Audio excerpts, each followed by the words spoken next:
In 1969, 7 million people tuned in to watch Neil Armstrong walk on the moon. Less than a year later, NASA was essentially broadcasting to an empty room. Space travel had become entirely routine to the American public. Government budgets were actively shrinking, television networks refused to carry the live feeds, and the most pressing issue during the first 2 days of flight was astronaut Jack Swigert asking Mission Control for an extension on his income taxes. But beneath that public apathy, Commander Jim Lovell, Fred Haise, and Jack Swigert were strapped to the tip of a towering Saturn V rocket. They were riding a controlled explosion straight into the vacuum of space. At 330,000 kilometers from Earth, the routine abruptly ended. A standard request to check the oxygen tanks triggered a massive blast that shook the spacecraft. Warning lights illuminated the cabin as precious oxygen began violently venting out into the dark. In a fraction of a second, the crew's goal of inspecting lunar soil evaporated. The mission was an immediate, desperate fight to survive in an environment hostile to human life. The catalyst was a single hidden flaw. Oxygen tank number 2 had been slightly damaged before the mission. During a pre-flight test, a heater inside the tank malfunctioned, pushing the internal temperature to a scorching 538 degrees Celsius. That heat secretly melted the Teflon insulation off the internal wiring. When the crew flipped a switch to stir the liquid oxygen, those bare wires touched. The resulting spark ignited the highly pressurized liquid oxygen, blowing a 13-foot panel completely off the service module and instantly destroying the ship's main power and air supply.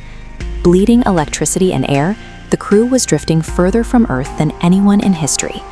Their survival now entirely depended on the hundreds of engineers working thousands of miles below them. The immediate triage plan from the ground was to abandon ship. The crew was ordered to shut down the dying command module and crawl into the attached lunar module, treating the lunar lander as a temporary lifeboat. But the math was grim. The lander was strictly engineered to support 2 astronauts for 20 hours.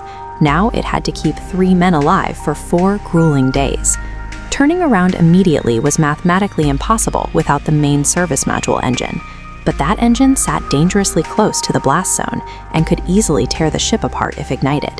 The only viable path was to fly toward the moon, use its gravity as a slingshot, and take the long way around.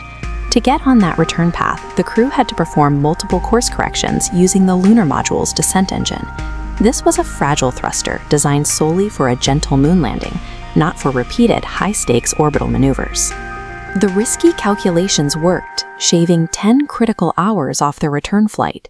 Yet even with that shortcut, the crew was looking at a razor-thin margin, with only about 1 hour of surplus food, water, and oxygen remaining by the time they would hit the atmosphere.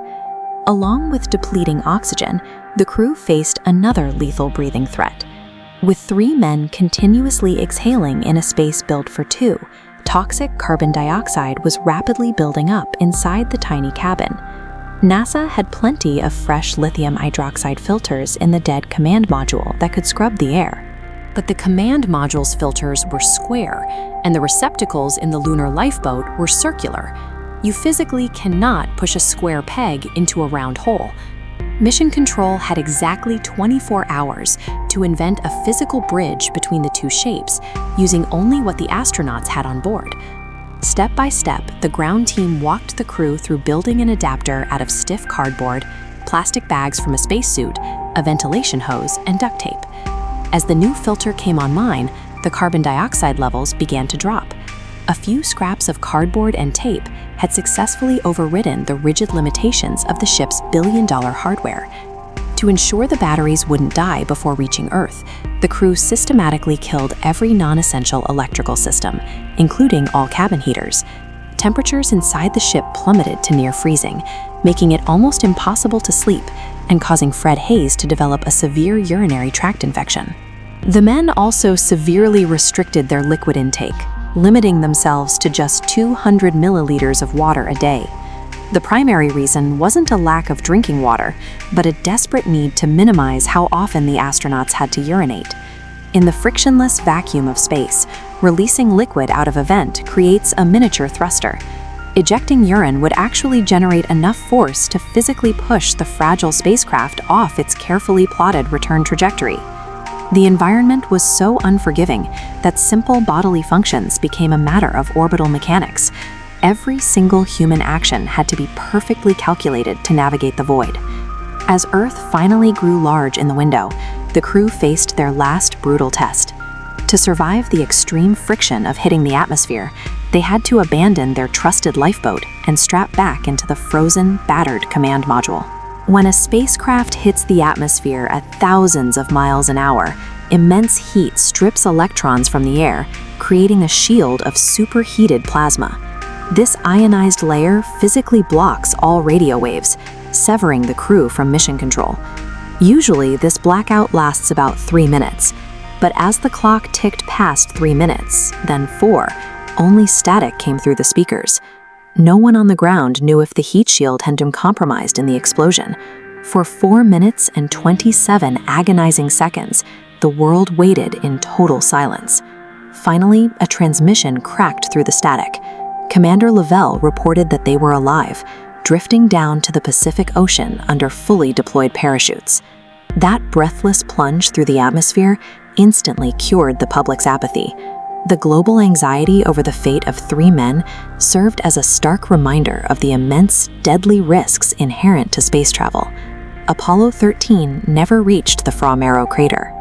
Despite the total failure of its primary scientific goals, the mission is historically defined as a successful failure. The exhaustive investigation following the explosion forced a massive overhaul of spacecraft engineering, ensuring that no future crew would face those exact mechanical blind spots. The mission proved that even in the vacuum of space, human logic and teamwork can override the failure of the most complex technology. Success came down to a combination of high-level mathematics and the simple